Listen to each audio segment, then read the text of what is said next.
Tá verde essa jaca, doido, tá não?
Medo do caralho, já ia correr pra você no jacaré. Peguei o Isso é peixe. sapo, doido. Você é sapinho. Cadê? Olha esse sapinho preto, vou fazer um buraco aqui.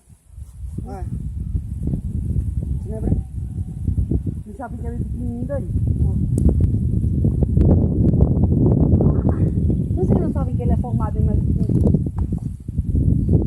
Vou levar um beijo. Ah, já Bonitinho esse anzol aqui não, na minha cara.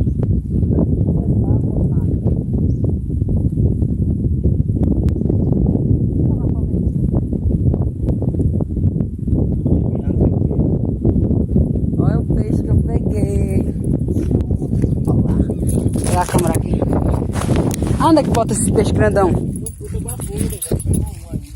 Roger, traz minha vara. Não, pode ir pra lá. Cadê? Deixa eu gravar. Ai, deixa eu gravar esse áudio.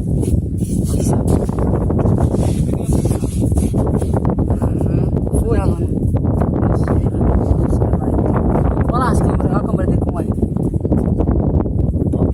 Cadê? Vamos fazer um buraco aqui para os peixes vai pegar. Olha lá o sapo. Como é o nome desse girim, né? Vem da praia, né, Gecy? É mesmo, agora vamos passar uma vassoura aqui perto.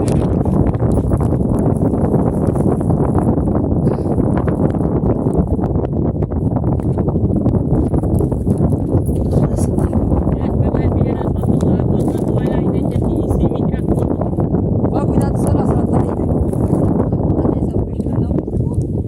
Olha lá. Olha os bocos tá correndo, hoje, tá bom.